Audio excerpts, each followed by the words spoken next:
This podcast is sponsored by nobody.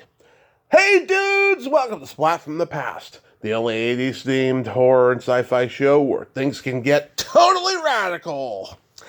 Now, I am so excited for today's show because I've been wanting this man on forever, and I'm talking about Ron Fazio, the former professional football player turned actor who played the title role of the Toxic Avenger in the Toxic Avenger 2 and 3, The Last Temptation of Toxie. And he also had a role in Frank Henenlotter's Basket Case 2. And it's going to be a great talk today. The guy played for the Dallas Cowboys and the Philadelphia Eagles. And yeah, he got to play the Toxic Avenger in 2 and 3. Those are my two favorites. As much as I love the first one, I love 2 and 3 the most.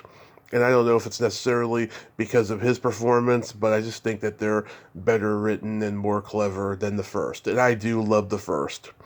And it's going to be great to have him on today. I cannot wait. He's doing conventions now. I'm going to see if he has any cons coming up. He's been doing them with Jennifer Baptist, who was on the show earlier this year from the first Toxic Avenger. Also, yesterday I forgot to acknowledge John Lennon's birthday. That is just not like me. Happy birthday and rest in peace, John Lennon. Imagine you still being here with us. Also, happy birthday to one of the most underrated actors of all time, Peter Coyote.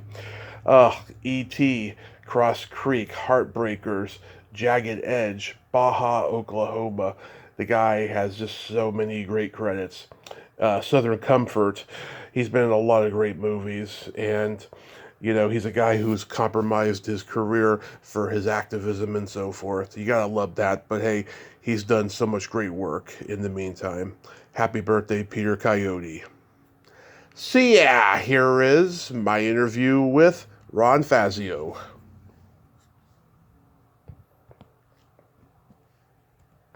Hey Ron, welcome to the show, sir. How are you today? Hey Tommy, I'm good.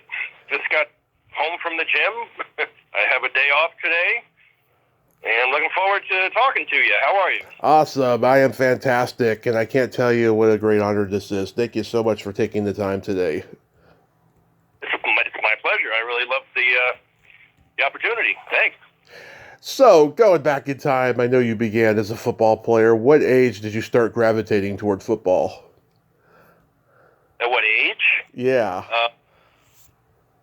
Well, as a little kid, I think it was about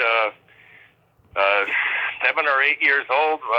Dad was a big football fan, so I have a brother who's a year younger than I am, and got us both into football. We started doing pass, punt, and kick competitions, and our town had a very cool little league football league, and it was a lot of fun. We did that all through our childhood and through high school, and were able to get scholarships to college to play football. It was kind of cool. Yeah. So, what positions did you play? Well, when I was a kid, I think I played like a fullback, kind of like a Larry Zonka type of thing, and Yeah. but then they saw that I could catch the ball pretty well, so I got moved to tight end in junior high school. And so I stayed with junior high. I stayed with being a tight end, and also played defense through high school. So I played like an outside linebacker or something like that, just so that I could help out and play both ways. And it was fun. Get to hit, get to catch. So Yeah. I enjoyed that. And then when I got to college, I went to University of Maryland, Mhm. and again, luckily and blessed to have been able to get a scholarship to college to play football, and I played tight end at University of Maryland from the years 1980 to 1984. I wasn't a major star or anything. I just filled the role, played when I could, and hopefully I did pretty well. Yeah. Got a chance to try out with the Dallas Cowboys and with the Philadelphia Eagles, so I thought that was pretty cool. But didn't make it. Oh, I thought you did play for those. I was confused about that. you that. It's like, well, okay, so I graduated college in 84, and then in the spring of 1985, I get a phone call. I thought it was a joke from one of my friends, calling to say, hey, this is the Dallas Cowboys, and we'd like you to have, to come and try out for us. I swear I thought it was a joke. I said, listen, I don't know who this is, but if you send me tickets, plane tickets, I'll hop on the plane and get out there as soon as I could. So that's what they did. And, I had come to the realization that as a free agent, which is a long shot, but I was going to try to, play with the Dallas Cowboys in 1985. So it was a great opportunity, so I took it of it. So, in other words, yes, you're technically on the team. They sign you to a minimum contract. You're technically on the team until they release you, or the word is when you get cut. So you could say that I made it for a short while and played football for a short while, but I did end up getting cut midway through the season. I had gotten hurt. I broke my thumb on my right hand, and that kind of messed me up. And as a tight end, you want to be able to catch, and sometimes quarterbacks throw the ball pretty hard. And even after my thumb healed, it was not easy to catch a football. So I think that's when they realized. They said, "Well, let's let him go." I guess I don't know, but that was my downfall. I had a broken finger. And I got released midway through the season. And that was in 1985. So in 1986, I was lucky enough to living where I grew up is in New Jersey, near in South Jersey, kind of close to Philadelphia. Right. And through some connections, I was able to get a good tryout, get on the team, so to speak. So I call it a tryout, but most people say, "Oh, you made it on the team." Technically, yeah, but you're on the team. You're putting the uniform on. You're practicing. You go into the preseason games and you're playing. But unless you make it through those final cuts, you don't quite make it. And that's exactly what happened to me. So with Dallas, I got hurt, so they kept me on. When you're injured, they can't let you go. There's a rule about that. Yeah. And so I kind of stayed for about midway through the season. Then with Philadelphia, I think I did pretty well. But yeah, you have those final cuts, and if you could just make it past that, then you're on the team. And I didn't quite make it past that. So I got cut in the last final cuts that they made, and I was on my way home. And luckily, I didn't live too far away. I lived about a half an hour away, so I just drove home. Wow. And that was Buddy Ryan's first year with the Philadelphia Eagles. He had just won the Super Bowl with the Chicago Bears in 1985, so he became the head coach of the Eagles in 1986. And he was tough. I didn't like him. And I can only compare two coaches: Tom Landry, who is a Class A guy, just tremendous, and Buddy Ryan, who is just tough. Vulgarities come out of his mouth like nothing. Yeah. But he knew how to coach and he knew how to win, and I had to respect that. But he didn't like me, I didn't like him, and I got released. Right at the end there. I almost thought I was going to make it, but I got let go. My dad tried out for the Seattle Seahawks in 1979. He was visiting my grandmother in Washington, and just as a lark, he went to a few tryouts, and he came very close, but he decided not to do it. So. Yeah, I mean it's tough, and it's really interesting because just as we're talking here, I just 2 nights ago I just rewatched that movie Invincible with Mark Wahlberg, story about Vince Papale, who was a walk-on type of player that made it on the Philadelphia Eagles back in the 70s, I believe it was. Right. But that was kind of like a Cinderella story, but just kind of a good, nice little story for him. I wish I could have done that, but I didn't. But it wasn't meant to be. In 1987, so 85 was Dallas for me, and then 86 was Philadelphia Eagles. In 1987, I think the players decided to strike, so they gave me a call back and asked me if I wanted to play during the strike, and I said sure. So, got another chance to show what I could do. Ended up hurting my leg. I still think to this day I broke the small little bone in my lower leg, but because it was very hard to walk and it was very painful.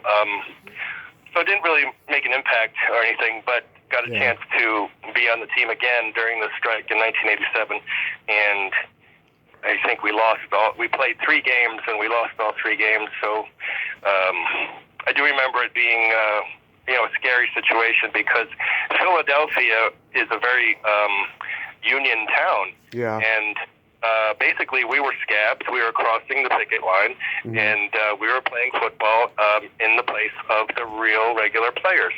So I remember that we played the first game in Philadelphia, and it was against the Chicago Bears. The game was set to start at about 1 p.m., I think. Right. They got us to the stadium, to Veterans Stadium at the time, because now it's no longer there. But Veterans Stadium, they got us there at 5 in the morning because they knew that it was going to be trouble getting into the stadium. And my parents lived like a half an hour away in New Jersey, and I told them, don't even think about coming here. It would have been great to have them, come and see me play, in my pro game. It would be like, oh my gosh, this is great. Your son's playing with the Philadelphia Eagles. I said, don't come, watch it on TV. And there were fights, and there were what a big mess out because the truckers surrounded the stadium, and it just made it almost impossible for people to get in to see the game. So it was an exciting time, but it was a little scary too. Well, I can imagine. So you auditioned for the Toxic Avenger 2, but John Altamura was already cast. So initially, so you were his backup in Stunt Toxie, right? That's exactly true. Yeah. Now I have to preface this that recently I know he passed away. Mm-hmm. I don't know what year that was, 2018 or 2017. So I do not know what happened. I did not keep in touch with him. I was, with Facebook coming out, I don't know, around that time, I was trying to get in touch with him, but I don't think we ever, said more than hello. But anyway, yes, when I got there, the story is I was working as a bouncer in New York City, and it wasn't like a big nightclub or anything, but I overheard the girl who, I think she was doing the coat check things, and, you pay money to have your coat put in, there so you don't have to wear it in the club. Right. She said she was going to be in a movie, and it was this Toxic Avenger movie she was talking about, and I asked for the information. I just said, hey, do you have, what's the phone number? I'd love to be able to go up and see if I could, possibly, get something in there, and maybe we could, hook up and work together, and who knows, Yeah.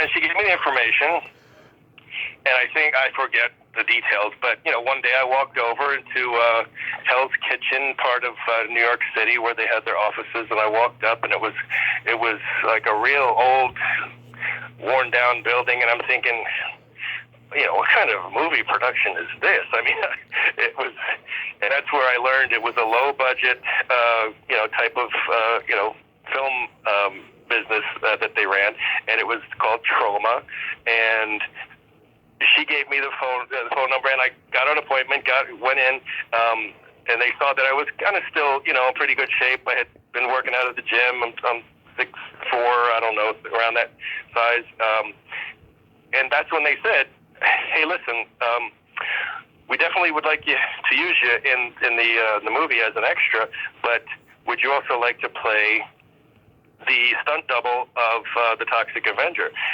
And I said, sure, yeah, that'll be great. Like, you're going to have to put on makeup, you're going to have to, and I said, no, that'll be great. I'd love to do that. He said, because we already have the main guy, who is John Altamura, and I said, okay, fine, that would be great, let me know what I could do. So there were times when I was just doing some non-Toxic Avenger stuff, but then many days turned into me getting into the outfit with, the tutu and the mask and all the makeup, and doing in some fill-in shots that they might have needed, that they might have forgotten, and they had to move on to the next one and keep schedule and all that stuff. So I kind of, filled in some of the things that they might have missed, or just doing some of the other, crazy things. Not a lot of stunts, I wouldn't say, but some things that were, fake fighting and, squashing a guy in a wheelchair. And, I thought it was a lot of fun stuff. And I don't know, I played basketball with a small person. Yeah, that's my favorite one, the entire movie. That cracks me up every time. Right. After a long day of after a long day of crime fighting, I like to play a little basketball. Yeah. I love it. Now, does anybody know why Mitch Cohen didn't want to return as Toxie? I wish I could talk to him. I've never met him. I don't know. Maybe maybe he was just not interested, or I could only speculate. But yeah, I don't know. I thought he did a good job on the first one, and I tried to do some of the things that I could do. I could bring my personality to it, but also keep in mind,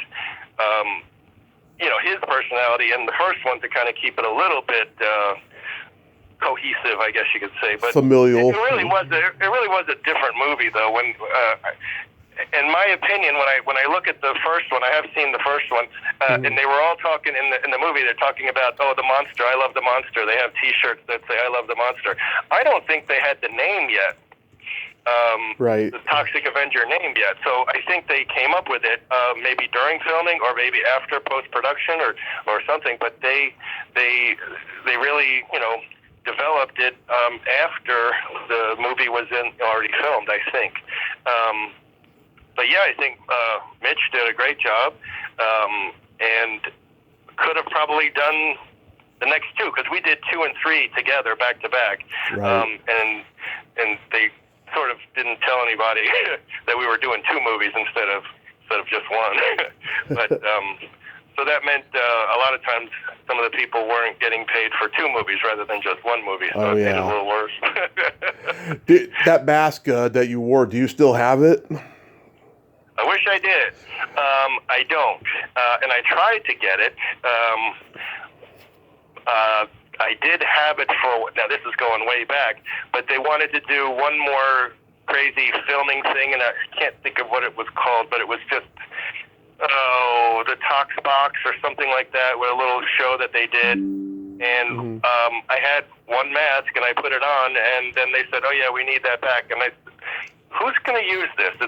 It's got my saliva and my sweat in it. I mean, nobody, why do you need this back?" "Oh, because it's whatever, copyright." I said, "Okay, here."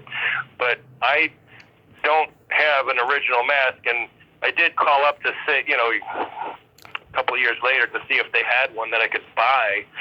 But they said, no, they all got, decayed or mold or whatever. So I was not, they kind of closed me off and didn't really allow me to buy one. So I actually found a guy on Etsy. I think he might be in Texas. And I just decided, because it looked like he was selling masks, or he made them in a mask or a bust. So I just said, I don't want to put this thing on. Let me just buy a bust from you. So he has like a nice wooden platform, and the mask sits on that, and it's like a bust of Toxic Avenger, and it's pretty good likeness. It's not exactly how I looked, but it's a pretty good likeness. So I do have one of those upstairs in my house here. Yeah, because I was on YouTube the other night, and I saw you on this talk show, Beyond Vaudeville, and you did have the mask with you in that appearance. You saw Beyond Vaudeville? Oh yeah, it's on YouTube. Wow, that goes way back. I think Vincent Pastore was on there. Oh yeah. Yeah, that's great. I haven't seen that in years. But anyway, I just kind of, it was a good experience to film the whole thing. And going back, I don't know what happened. I just know that one day Lloyd Kaufman and Michael Hers came to me and told me that we're going to make some changes, and you're going to be the Toxic Avenger. I mean, going back to what we were saying, how John was first chosen as that Toxic Avenger. I'm not sure. Maybe there was some, a difference of, opinion or possibly argument. Who knows? I have no idea. Or like a just, I don't know, creative differences, I'll say. Yeah. That the next thing I knew, it was like, okay, yeah, I'll move up, sure, no problem, to the number one spot, and John's not going to be here anymore. And I go, wow, that was strange. And I didn't really know much, and I didn't really think to ask much, and they didn't really want to explain much, but either he decided that he didn't want any part of it, or he was done with it, or they fired him, or I don't know. I don't know. They weren't saying so. But Yeah. to be honest, it was a little bit difficult dealing with some of the egos. Yeah. His ego was a little bit elevated, and I didn't quite understand it. Yeah. Maybe that had something to do with why he was not there anymore. But unfortunately, I don't know what happened, but he had passed away. And I was thinking that maybe it would be cool to be able to do like a convention show, signing autographs with both of us there. But I don't think he was into doing any of that. Yeah. There are some. I think he has some videos on YouTube also. If you search that, and he mentions that the way he talks about it, it seems like Trauma was the one who did him wrong, and so he left. And I'm not sure. I don't think that is accurate, but I don't know. Yeah. So I just, and he doesn't really mention me at all. So it's kind of wherever I go, I kind of give him the respect that he was the Toxic Avenger, and then all of a sudden he wasn't, and then I took over, and so that's that. There's a lot of stuff that I don't know and I don't understand, but it's the way the world works, I guess. And so when the film was all done, they realized they had two Toxic Avengers, and I was finishing the film. They took me to Japan. They did all the some of the publicity with me, and they asked, well, now we sort of have to redub the movie so to kind of erase his voice and put your voice in there. And he said, we can't pay you any money. We just want you to do it. And if you can't do it, we'll get somebody else. I just looked and I was like, you know what? This is me. I'm going to do this, and I'll definitely do it. Okay, you don't have to pay me. Okay, fine. But I just want to be connected with this movie. So here we are, I don't know, 30-something years later, and it's my voice you hear on the movie, and it's mostly me, but he's got a lot still parts that are still in the movie. Right. And I don't care. I just know that was the truth about everything as far as I know. He was the main guy, and then he wasn't, and then I was the main guy, and that's what happened. Yeah, wow. Yeah, that Japan stuff, oh my God, cracks me up, with the fish nose and all of that stuff. That guy who played Big Mac, what was he like? Well, he was. I wish I could kind of talk better with them. They didn't understand English a lot, which I totally understood. I understand because I didn't understand any Japanese. But I think him and the announcer guy and one of the young ladies who I was a love interest, I guess, over in Japan. Yeah. They actually, I think, were quite famous at the time. So I'm not sure how big or famous, but I know that they were in entertainment. They were actors in movies and TV shows. So they were known, and they thought I was somebody known back in the United States. So, a lot of times they would ask me if I knew Sylvester Stallone or Arnold Schwarzenegger, or, and I kind of... Yeah. I didn't lie. I just said, no, I don't know him. I wish I did.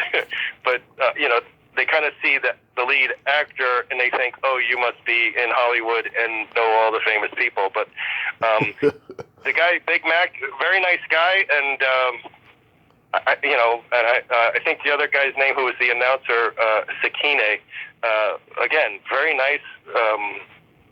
I mean, as a people, the Japanese people are extremely nice. Yeah. So I had a great time, and they were very gracious and very willing to teach. We had to learn some, Japanese phrases and how to, understand them, and hopefully they could understand us a little bit as we're there.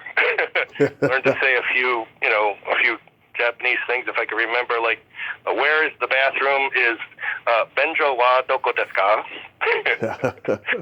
So, I mean, I forget, there's a few things that we used to say all the time, but, like, if there would be a bathroom, like, hey, where, I gotta go.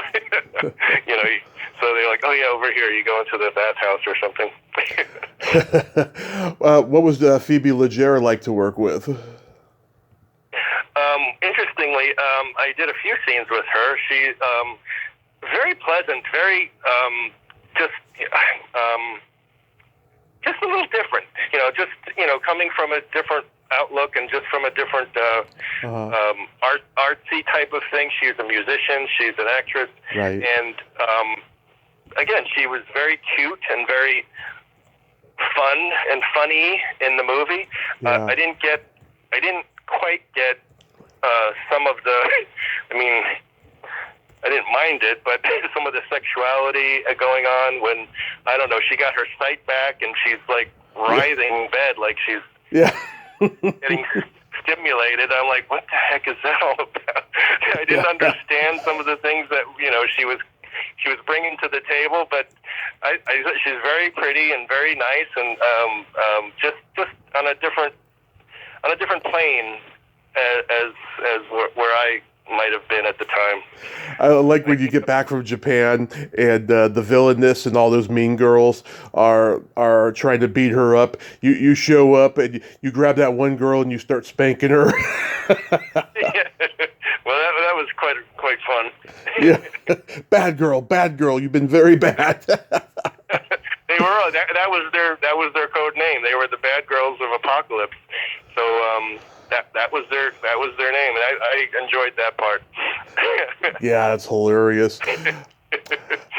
Yep. I read that you wanted to prove to your family that you were in the movie, so you also played the guy who gets his head spun around. Yes. Yeah. I had asked, and I think they were expecting that. I said, I just said, hey, is there any way I could play like a, another bad guy, that maybe you could see my face? And they said, oh, sure, we'll work that in. And it's kind of funny because, they painted tiger stripes on my face, and I had a semi-mullet at the time because it's in the 80s, and my hair was jet black. Now it's all gray. But yeah, so they kind of, allowed me to do, put my face in the film, and I thought that was kind of nice of them. Yeah. So getting into 3 a little bit, I love 3 as much as I love 2. When you peed at the chairman during the showdown at the end, was that like did you have like a plastic pipe in your pants or something? Oh yeah, that was definitely not me. Oh yeah. I loved the response of Rick, my friend, Rick Collins, who played the devil. He when I'm peeing on him, he was like, "Oh, now I'm pissed."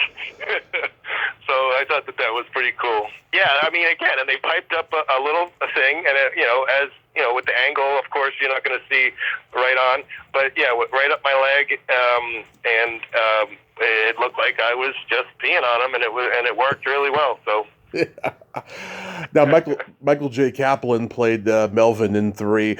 I don't know if anybody knows whatever happened to him, but I've talked to Mark Torgel, who played Melvin in the first one. He was asked to come back, but he was living in L.A. at the time, and he wanted more money than Lloyd was offering. Yeah, that's what I heard. So yeah, that's right. You just reminded me. I forgot that was his name, Michael Kaplan. They got a guy who could look nerdy and I don't know, halfway similar to Mark Torgel. Yeah. But yeah, it would have been nice to get him.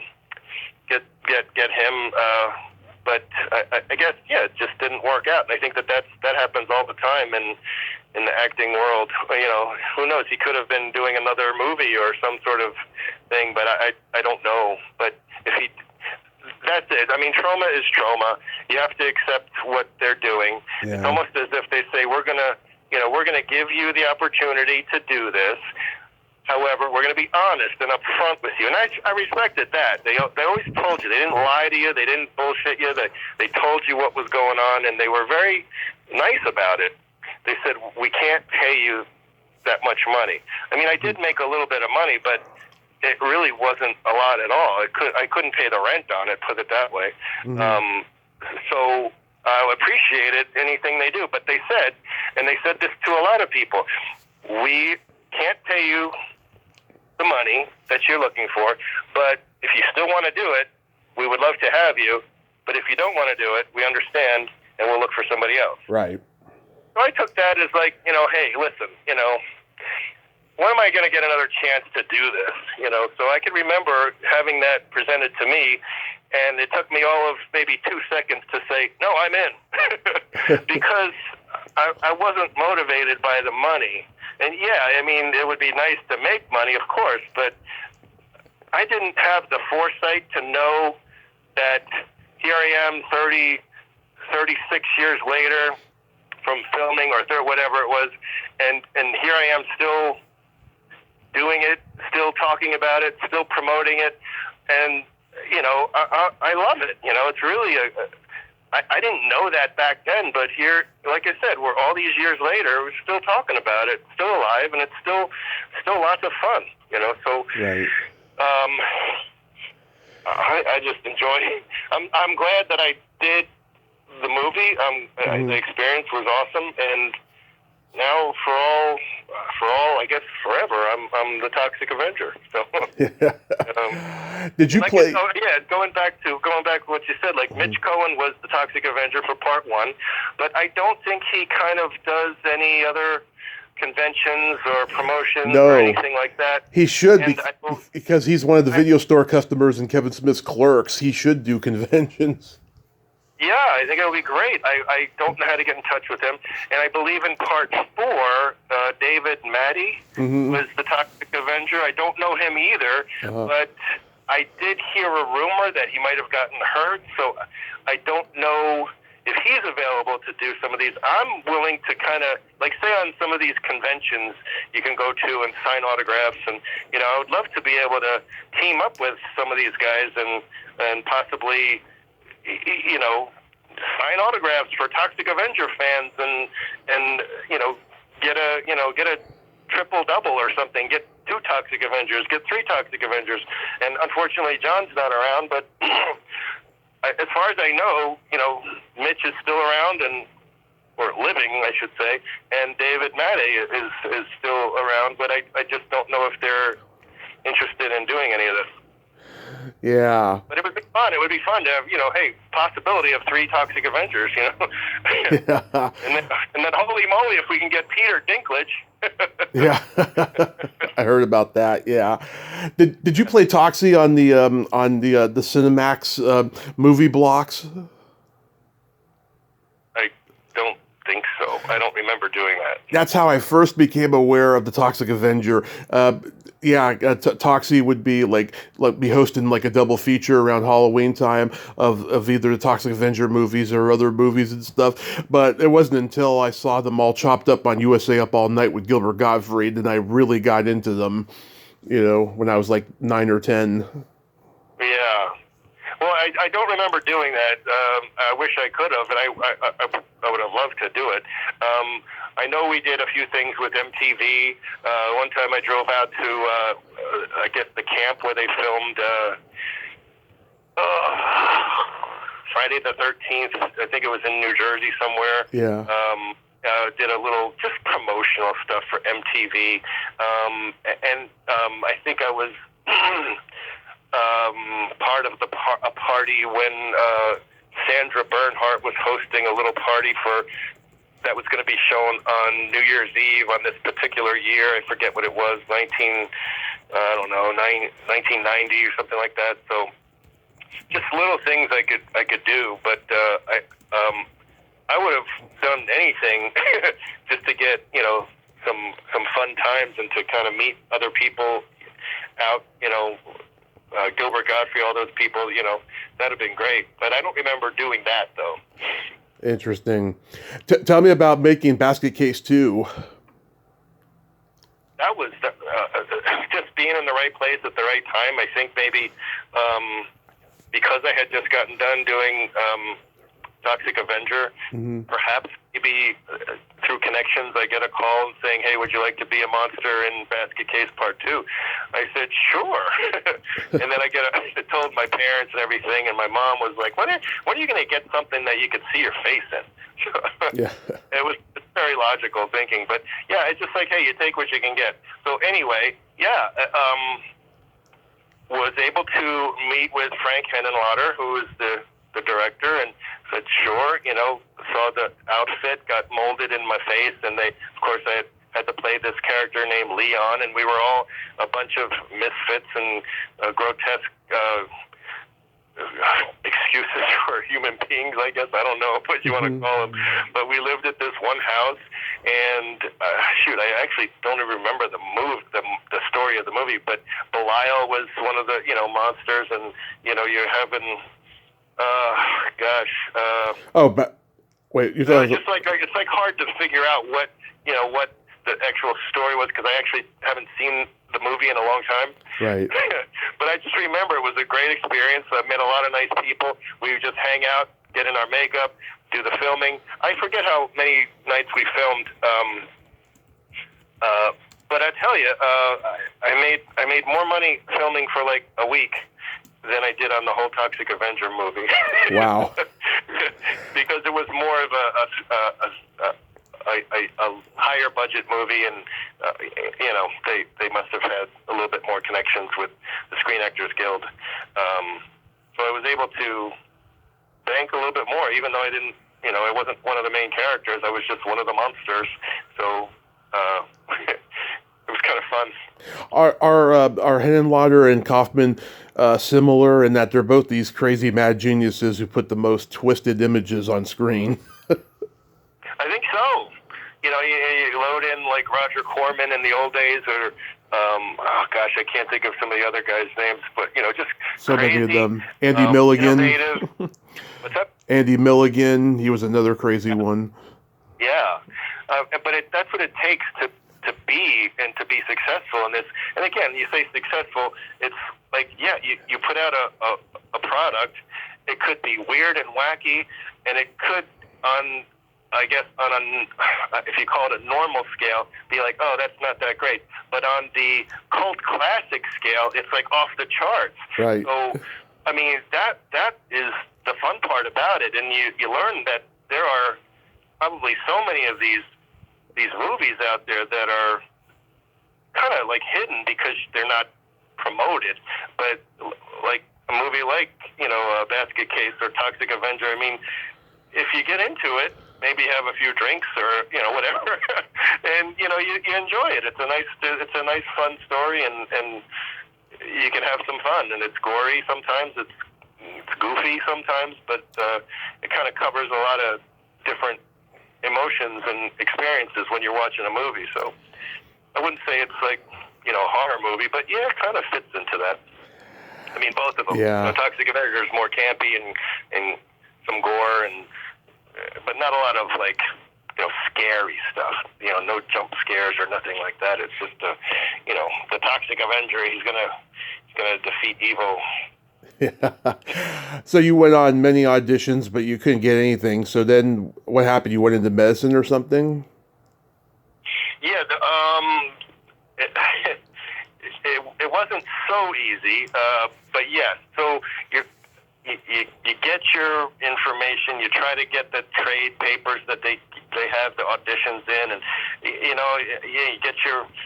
take some acting classes. You get your headshots done. You're spending a lot of money actually, and hopefully you could pay your rent and make sure you're working enough. Because I was working as a bouncer and trying to hop around to different clubs that maybe I could, make some money here and to pay for all this stuff. And luckily I did, and I had some money from football, but that sort of all went away very quickly. But yeah, so, you go on auditions, you try even like commercials, you try anything. In New York City, there's probably something going on all the time. And a lot of times you just take the extra work when you can get it, because at least that you're making some money, you're paying the bills, and who knows, maybe, if you get lucky, they say, hey, would you want to say this line? And you get, oh my gosh, I'm going to say a line in a movie. This is great.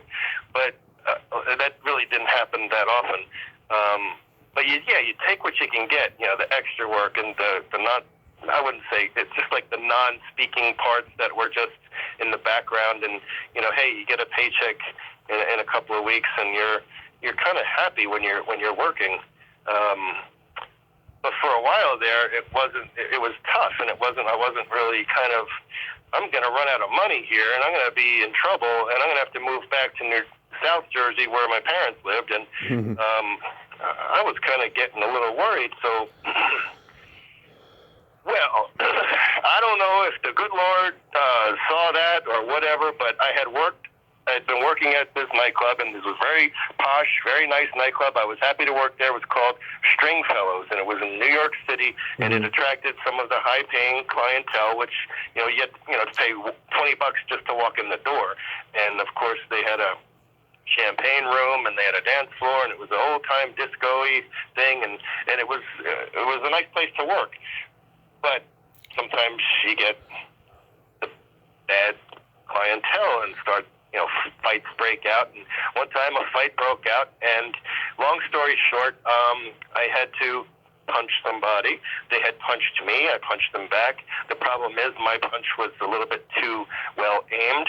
Hit them right on the tooth, which cut my finger, which severed a tendon in my index finger on my right hand, and I was bleeding. And I didn't notice it because, you got a lot of adrenaline flowing, and you're like, everything's fine. Somebody pointed out that you're bleeding, and I said, oh. And then I went, oh. The tendon was sticking out of my finger, and it was kind of strange looking, and I didn't know what to do. Right. So I had to go to the hospital. And luckily, the night was almost over. It was kind of late. When I say late, like these clubs closed at like 4 o'clock in the morning. Or I think it was 2 o'clock in the morning. Yeah, I don't remember, but they stayed open late. So I'm going to the nearby hospital in the emergency room, and yeah, they're washing it out. They cleaned it up, and I'm thinking I'm going to get stitches. Well, no stitches, because the mouth is a very dirty place, and this is like a bite wound. So we're not going to sew it up. We're just going to wrap it up, make sure you're okay, give you antibiotics, and have you come back to see a surgeon in a couple of days. I said, oh, okay. Well, in a couple of days, my hand started getting infected. Oh. And, yeah. So at the time, I don't know, it was 1980, maybe it was 1990. It was probably 1990 at this time. And, AIDS was a real concern. So I remember getting tested for all this stuff, and I said, I don't know. And the guy looked like a bigger guy anyway, so he didn't look like he was suspicious for AIDS. But, I mean, yeah, make sure I got tested for all that stuff. But, no, it just ended up getting infected, and I didn't have any AIDS or anything, which is great. But I had to go to the hospital and stay for a week because I had to get IV antibiotics twice a day. And that's how, it got better. But I still needed surgery on it. But while I was in the hospital, they're doing the rounds. So every morning you meet the team that's doing your rounds, and they talk about you, and they, see how you're doing. And I noticed that there were some nurses and some doctors and some PAs, and I didn't know what a PA was. A PA is a physician assistant. And I had no clue about what a physician assistant did. So I asked to speak to one of the PAs, and it was a she, and she was going to a local school there, and she was a student. And I said, you don't know me from Adam, but I do have an education. I did go to college, and I was just wondering about being a PA. and she told me all about it. We talked for a little while, and then she gave me the phone number and who to call, who to talk to, and maybe, you apply and see if you can, get in. And that's what I did. So, again, long story short, I called, I applied, I had a meeting with the team at the admissions, and was able to get accepted into PA school to start, I forget the date, but I was supposed to start August of 1991. Mm-hmm. And it's a 2-year program. I don't know. And right now, back then it was in a hospital. Now most of the PA schools are associated with universities. So I spent 2 years in PA school and was able to graduate with honors and got a job. And I was actually making money. So it was really, it was hard work. It wasn't like acting where you go and sit on a set and you wait for your makeup and do all that stuff, but it was actually hard work, but you're actually making a career for yourself. And for a while there, I sort of thought, well, maybe I should just give up acting because it's kind of hard to, work this job and also go on auditions. And what if you get something, you got to call in sick or off or whatever. So I kind of gave up acting for a little bit. And that's basically how I, got into the medical field as being a physician assistant. So I had gotten into surgery. That's kind of like a division of what you can do. I mean, you can get into anything that doctors get into. So I got into, general surgery. Then I got into heart surgery. Oh. So, yeah. So presently I live in North Carolina, in the Raleigh area, and I still work as a PA in heart surgery. So nice. I enjoy it. That is so awesome. Yeah.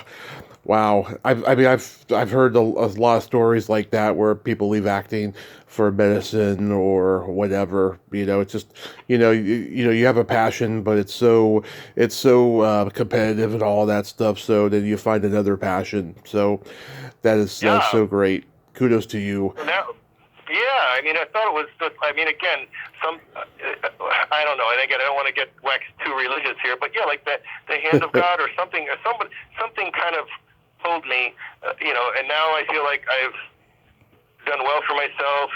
Making a living, and actually just recently, about 5 years ago, I said, well, let me try to get back into acting. So now North Carolina, this area is not exactly big with the acting, but there's a few little things going on, and I could kind of see the auditions and see if I could make it, and work out, if something is going on a weekend or something, maybe I could do it for I don't know, maybe it's not a lot of pay, but it's low budget.